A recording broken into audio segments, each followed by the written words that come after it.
चलिए आज की क्लास स्टार्ट करते हैं। तो आज का जो टॉपिक है सेल्स गुड ट्रांजैक्शन, यहाँ से हम आज से का टॉपिक शुरू करेंगे। तो यहाँ पे सेल्स ट्रांजैक्शन के लिए सबसे पहले हमें टैली ओपन करना है। अपनी जो पुरानी कंपनी है जिसका नाम इंटरेस्ट कैलकुलेशन था उसको ऑन करें। आपके सामने जो पुरानी कंपनी है, कल की ही कंपनी है, तो यहाँ पर गेटवे ऑफ टैली की स्क्रीन मिलेगी। अब हम आगे का काम करते हैं। तो अब यहाँ पर सेल्स वाले ट्रांजेक्शन देखते हैं। तो सेल्स में किसको कर रहा हूँ? गौरव को सेल कर रहा हूँ 50,000 का माल 20% की दर से। और यहाँ पर ये जो ब्याज लग रहा है ये मंथली लग रहा है। और यहाँ पे जो ट्रांजेक्शन की मेथड है वो क्या है? Effective date of transaction. तो चलिए इसे करके देखते हैं। तो सबसे पहले हम गेटवे ऑफ टैली पे जाएंगे, अकाउंट इन्फो पे जाएंगे, लेजर पे जाएंगे, क्रिएट पे जाएंगे। यहाँ पर हम एक डेप्टर बना लेंगे जिसका नाम है गौरव DR। सेंड्री डेप्टर,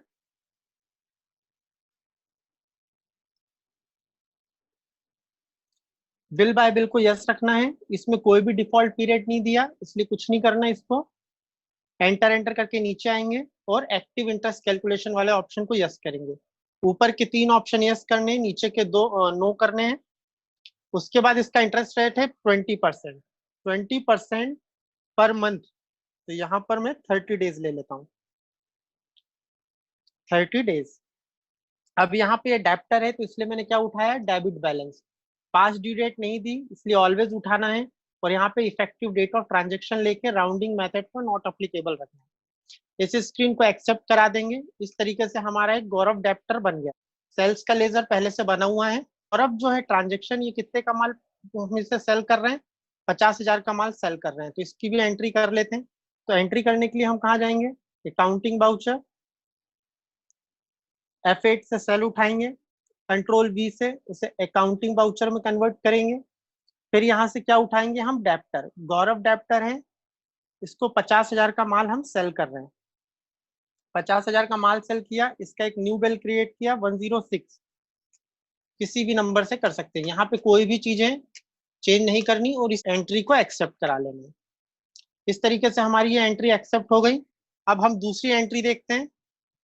दूसरी एंट्री में राजू जो था, राजू कल हमने परचेस में भी देखा था, ये हमारा क्रेडिटर है।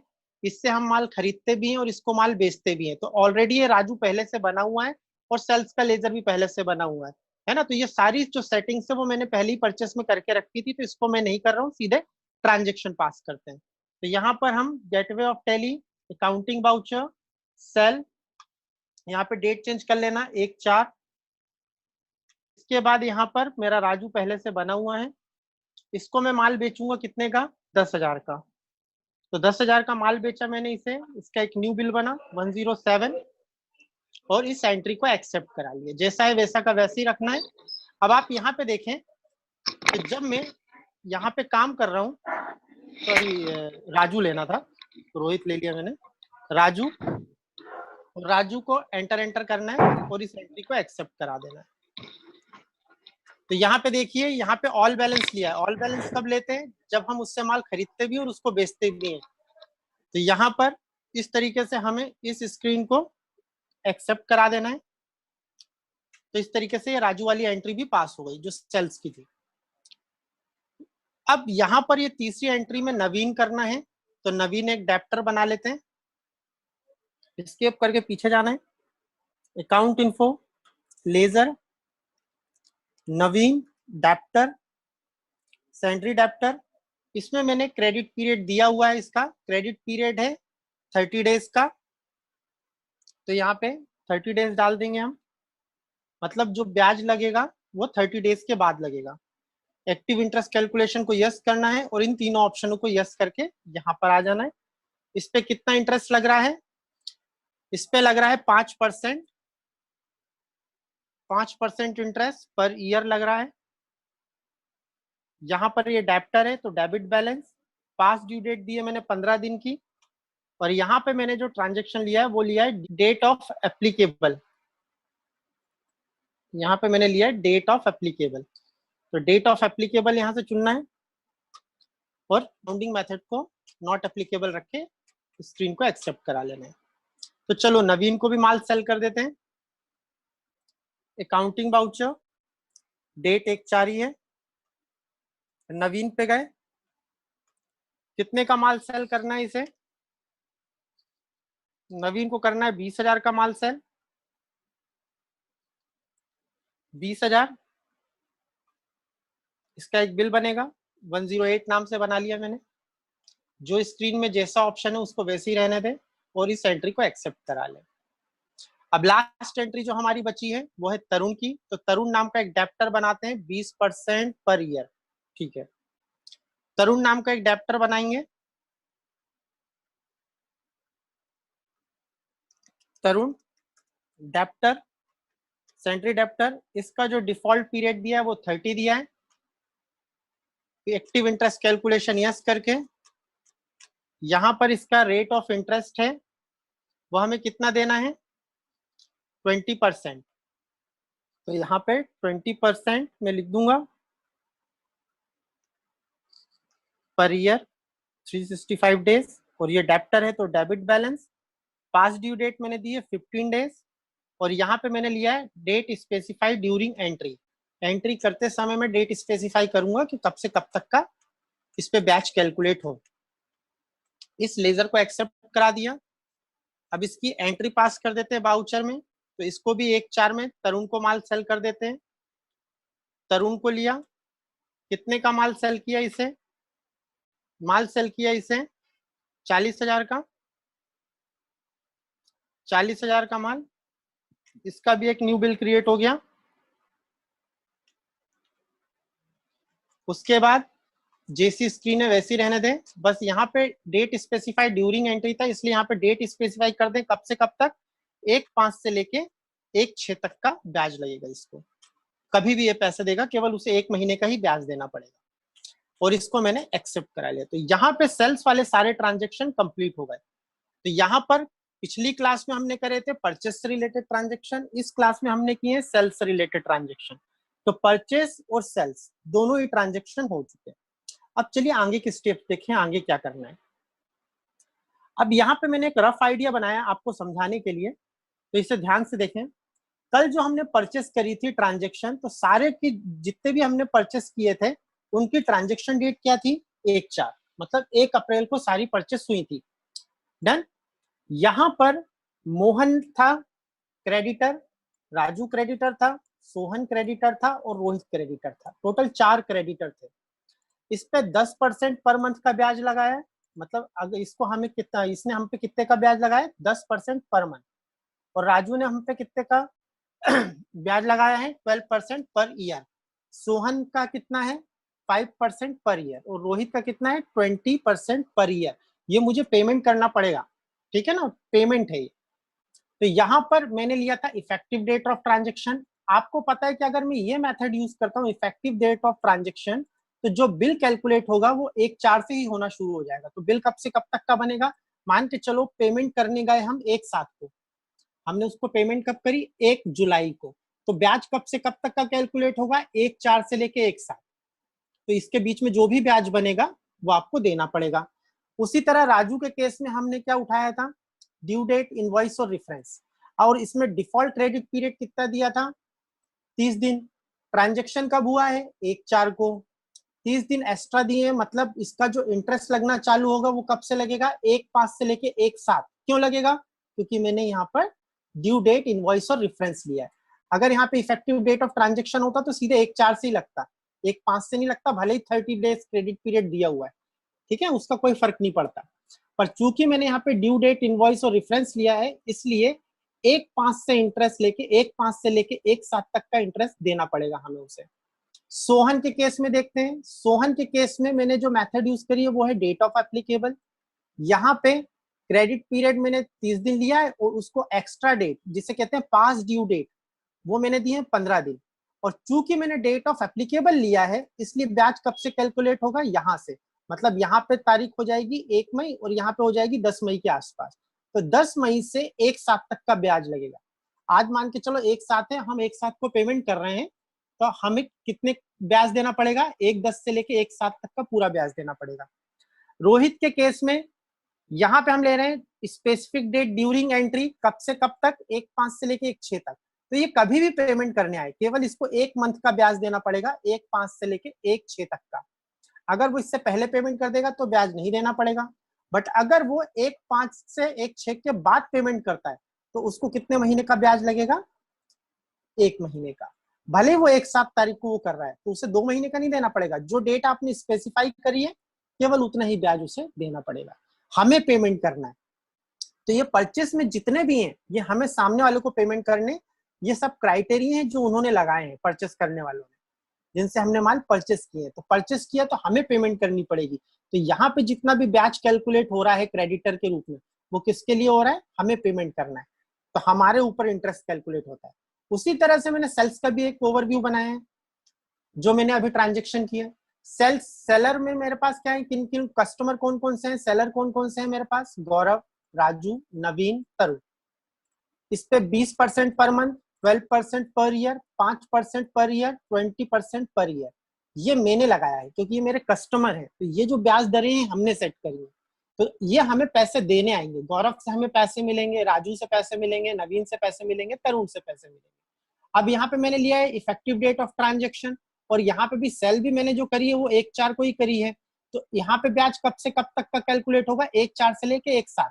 मतलब जो गौरव कस्टमर है ये अगर मुझे 1/7 तारीख को पेमेंट करता है तो उसको कब से कब तक का ब्याज देना पड़ेगा, 1/4 से लेके 1/7। मतलब मुझे इनसे पैसे रिसीव होंगे, सीधी सी चीज है। गौरव हमें पेमेंट करेगा, हमें पैसे मिलेंगे।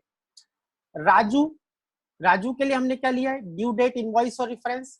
तो इसका ब्याज कब से लगेगा, इस 30 दिन के बाद लगेगा। मतलब 1/4 से ना लग के ब्याज 1/5 से लगेगा, जैसा हमने ऊपर देखा है परचेस में। तो इससे भी हमें पैसे मिलेंगे। कितने, ब्याज कब से कब तक का लगेगा, 1/5 से लेके 1/7 तक का। उसी तरह से नवीन के केस में जो ब्याज बनेगा वो लगेगा 10/5 से 1/7, क्योंकि हमने यहाँ पे डेट ऑफ एप्लीकेबल लिया है। तो यहाँ पे जब भी हम डेट ऑफ एप्लीकेबल लेते हैं तो जो भी एक्स्ट्रा डेज होते हैं उसके बाद ब्याज लगता है। अब अगली चीज, तरुण के केस में हमने स्पेसिफिक डेट ड्यूरिंग एंट्री लिया है, तो इस ब्याज देगा तरुण हमें, कितना ब्याज देगा, 1/4 से लेके 1/7 तक का। तो 1 महीने का ही ब्याज देगा वो हमें, हमें उससे एक्स्ट्रा ब्याज नहीं लेना है, चाहे वो कभी भी पेमेंट करने आए। तो यहाँ पे सेल्स के रूप में भी हमें किससे कितना ब्याज मिलेगा, तो डेप्टर से हमें पैसे मिलेंगे और क्रेडिटर्स को हमें पैसे देने पड़ेंगे। तो ये जो क्रेडिटर्स थे इन्होंने ये ब्याज दरें सेट करके रखी हैं जिनसे हमने माल परचेस किया है। और जो सेलर्स हैं, कस्टमर हैं जिन्हें हम माल बेच रहे हैं, उनके लिए हमने दरें सेट करके रखी है, अलग अलग कस्टमर के लिए अलग अलग ब्याज दरें। तो ये सेल करते समय है। तो यहाँ पे केवल इस विंडो का मतलब था केवल समझाना कि ब्याज कहाँ से कहाँ तक का लगता है। तो चलो एक आध ट्रांजेक्शन करके देखते हैं जो हमने पढ़ा है वो सही है कि नहीं। तो चलो इसमें एक बार हम ट्रांजेक्शन करके देख लेते हैं कि मान के चलो एक परचेस में देख लेते हैं। तो मान के चलिए सोहन वाली एंट्री लेते हैं। सोहन वाली एंट्री में हमें पेमेंट करना है, सोहन को पेमेंट करना है हमें। इसने हम पे कितना ब्याज लगाया है, 5% का। डेट ऑफ एप्लीकेबल लिया है, क्रेडिट पीरियड 30 दिन का, और एक्स्ट्रा कितना दिया है हमको, 15 दिन एक्स्ट्रा दिया है उसने टाइम, है ना। तो हमको ब्याज कब से कब तक का देना है, 10/5 से लेके 1/7 तक का। डिस्प्ले पे जाना है, डे बुक पे जाना है, और यहाँ पे जो सारे डेप्टर्स है ये कहाँ दिखाई देंगे, डेप्टर्स दिखाई देंगे रिसीवेबल में, क्योंकि उनसे हमें पैसे मिलना है। तो डेप्टर्स की रिपोर्ट कहाँ दिखती है, रिसीवेबल में, और क्रेडिटर की रिपोर्ट दिखती है पेबल में। चलिए तो अब इसको करके देखते हैं। अब यहाँ पे आपको ध्यान होगा, राजू इसमें एक ऐसा व्यक्ति है जिससे मैं माल खरीदता भी हूँ और जिसको माल बेचता भी हूँ, और दोनों के क्राइटेरिया सेम है। इसका भी 12% है, ड्यू डेट, इनवॉइस और रेफरेंस है। इसमें भी, यहाँ पर भी देखिए 12% है, सारे क्राइटेरिया वही के वही है। तो अगर राजू से मैं माल खरीदता हूँ तो ये मुझ पे 12% लगाता है, तो जब मैं इससे सामान बेचूंगा तो भी मैं कितना लगा रहा हूँ उस पर, 12%। मतलब यहाँ पर तो ये जो राजू है इसकी रिपोर्ट रिसीवेबल में भी दिखेगी और पेबल में भी दिखेगी, दोनों जगह ये दिखाई देगा, क्योंकि ये हमारा, इसको हम माल बेचते भी हैं और इससे माल खरीदते भी हैं, तो इसकी रिपोर्ट दोनों जगह दिखेगी। रिपोर्ट देख लेते हैं। Gateway of tally, display, statement of account, interest calculation, receivable. Receivable में रिपोर्ट क्यों नहीं दिख रही, आप यहाँ पे देखिए डेट डली हुई है 1/4, तो मुझे कब से कब तक का इंटरेस्ट देखना है। तो मैं यहाँ पे पीरियड चेंज कर लेता हूँ, अल्टर F2 से पीरियड चेंज होता है, 1/4 से लेके 1/7 तक कितना होगा वो मुझे दिखाओ। तो यहाँ पे सारी रिपोर्ट दिखा रहा है 1/4 से लेके 1/7 तक। यहाँ पे मैंने इसे एंटर किया, सेंट्री डेप्टर पे गया, तो इनसे मुझे पैसे मिलने, किससे? गौरव से, नवीन से, तरुण से, ये 3 लोगों से मुझे पैसे मिलने। पीछे जाते हैं, टेबल में दिखते हैं, यहाँ पे सारे डेप्टर्स की रिपोर्ट दिखेगी, अल्टर F2 1/4 से लेके 1/7 तक की सारी रिपोर्ट। तो यहाँ पे सारी हमारी लाइबिलिटीज दिख रही हैं जिन्हें हमें पैसे देने हैं। तो हमें इतने लोगों को पैसे देने, मोहन को, राजू को, रोहित को और सोहन को। तो यहाँ पर ये ध्यान रखना है। चलिए, तो रिसीवेबल की भी रिपोर्ट देख ली और पेएबल की भी रिपोर्ट देख ली हमने। अगर आपको पर्टिकुलर एक एक व्यक्ति की रिपोर्ट देखनी है तो आप यहाँ पे जाके कर सकते हैं लेजर वाइज, के जैसे मुझे पर्टिकुलर गौरव का देखना है तो यहाँ पे गौरव का ब्याज देखना है मुझे, तो अल्टर F2 से पीरियड चेंज करूंगा 1/4 से लेके 1/7 तक।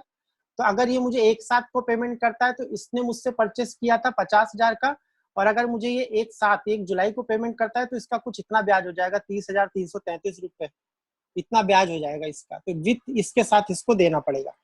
तो यहाँ पर एग्जाम्पल के लिए अब हम क्या करते हैं, जो हमने अभी किया था, एक परचेस की एंट्री में देखते हैं।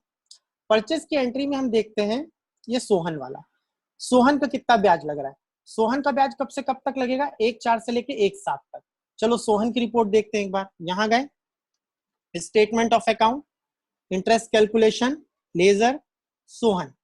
सोहन का देखते हैं, पीरियड चेंज करते हैं 1/4 से लेके 1/7। अब आप यहाँ देखें 1/7 को इसने टोटल इसने कितने की परचेस करी थी? 20,000 की, और इसका ब्याज कितना बन रहा है? 126 रुपए 3 पैसे। तो ये इसका ब्याज बन रहा है ना। तो चलो हम इसकी एंट्री करते हैं। तो परचेस है और परचेस का मुझे ब्याज देखना है, तो हम क्या कौन सा वाउचर उठाते हैं? क्रेडिटर का मुझे ब्याज देखना है तो क्रेडिट नोट उठाते हैं। तो क्रेडिट नोट का शॉर्टकट क्या होता है? Control F8। ये हो गया क्रेडिट नोट। यहाँ पे इंटरेस्ट लिया और यहाँ पे डेट चेंज करी 1/7।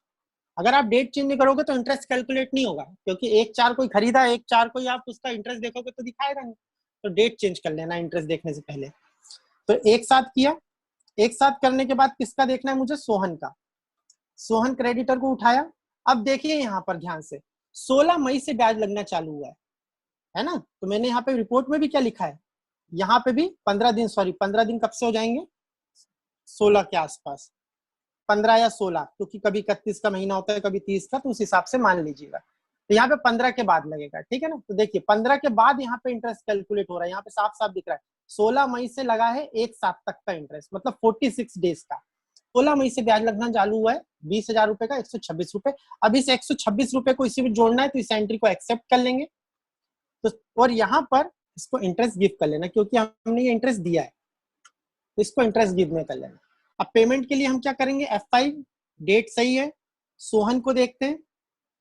सोहन यहाँ पे टोटल अमाउंट देखिए 20,126 रुपए 3 पैसे, 20,126 रुपए 3 पैसे यहां से अगेंस्ट लेना है और इस एंट्री को एक्सेप्ट करा देना है, और क्रेडिट में कैश।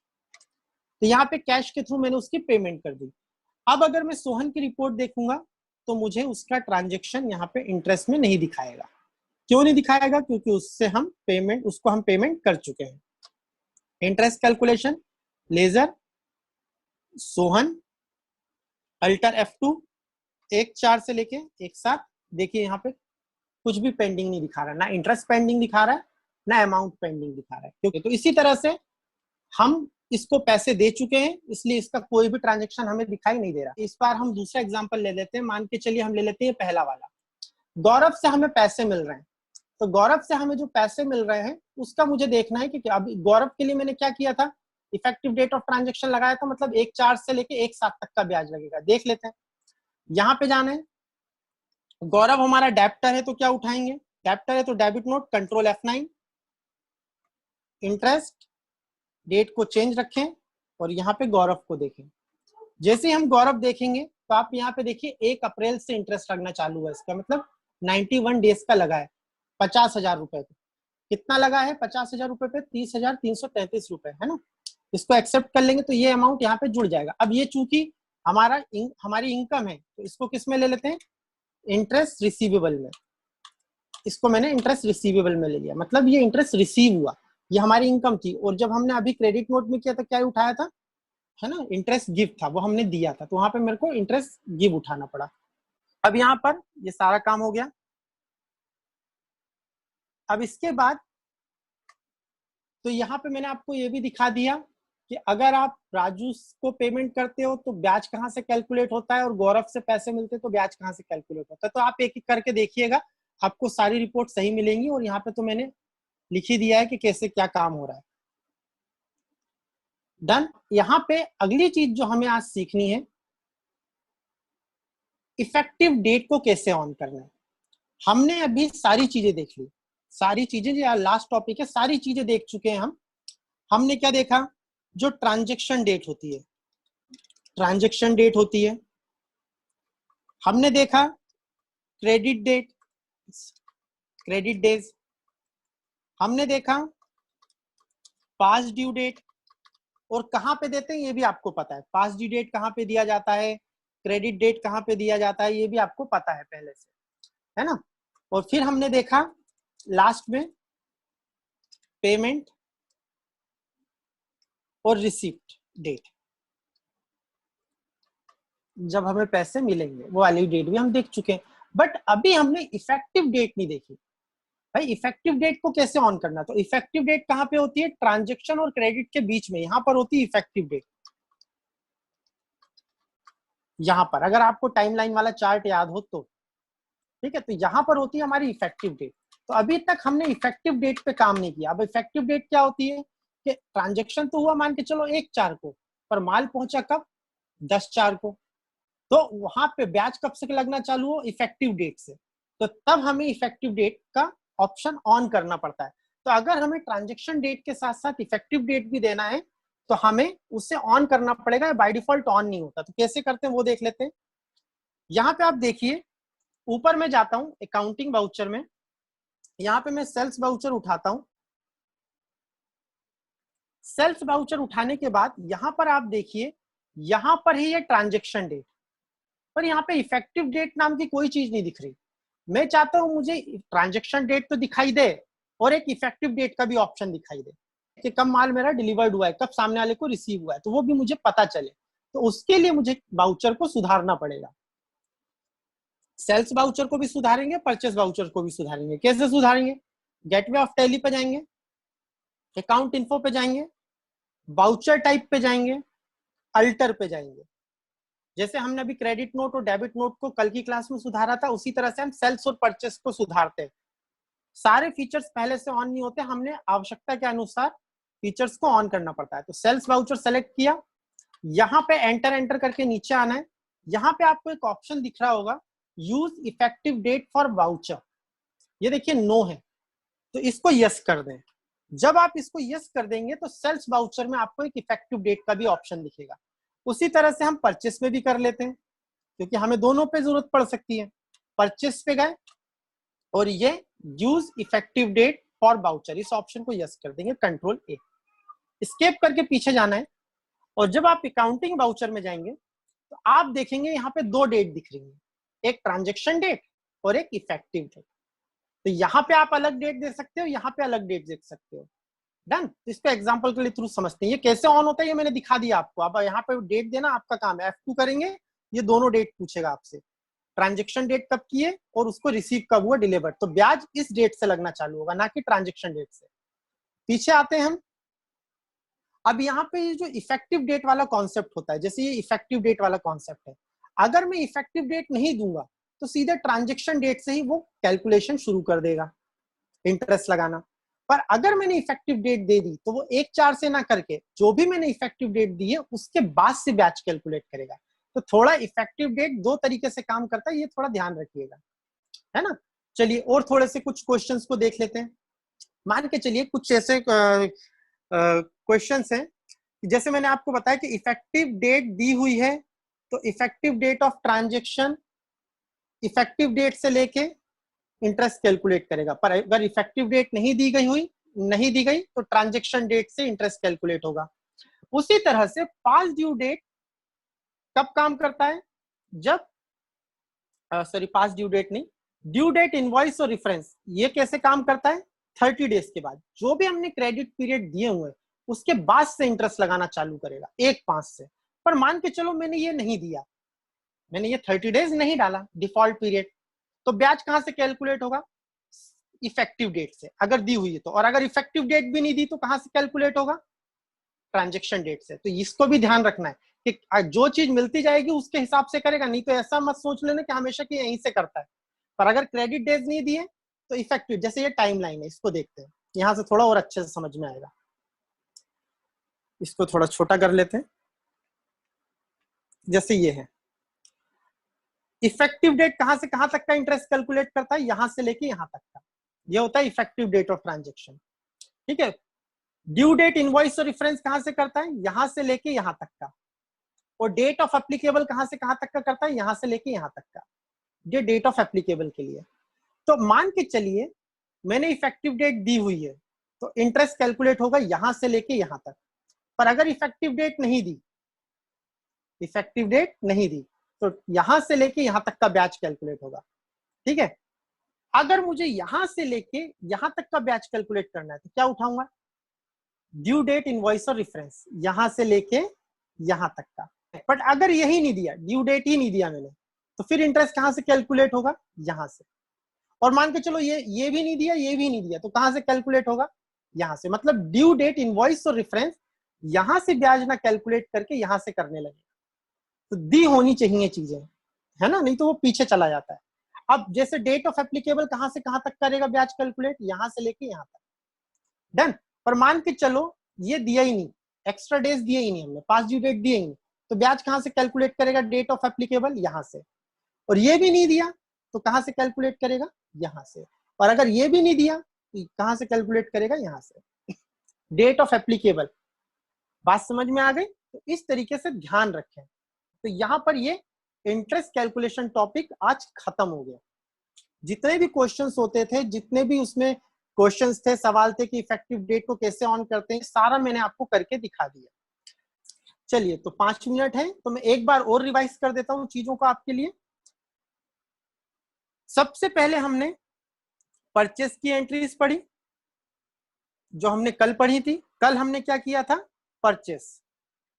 आज जो हम टॉपिक शुरू करने वाले थे वो क्या है? सेल्स के ट्रांजेक्शन। सेल्स के ट्रांजेक्शन कर लिए। उसके बाद हमने क्या सीखा? यहां पे मैंने एक रफ आइडिया दिया था परचेस और सेल्स ट्रांजेक्शन का, कि ब्याज कहां से कहां तक कैलकुलेट होगा। इस चार्ट को देखो, आपको बेहतर तरीके से समझ में आने लगेगा। अगर आपको डेब्टर का ब्याज, क्रेडिटर का ब्याज देखना है, ये सारे क्रेडिटर्स हैं, जिनसे माल परचेस करते हैं वो क्रेडिटर्स। क्रेडिटर्स का ब्याज देखना है तो हम क्या यूज करते हैं? Credit note. और डेब्टर का ब्याज देखना है तो क्या यूज करते हैं?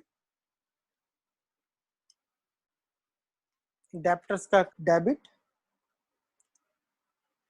नोट, इसका यूज करते हैं। डेब्टर का ब्याज देखने के लिए क्या यूज करते हैं? Debit note. डन। तो यहां पर ये सारा काम हो गया।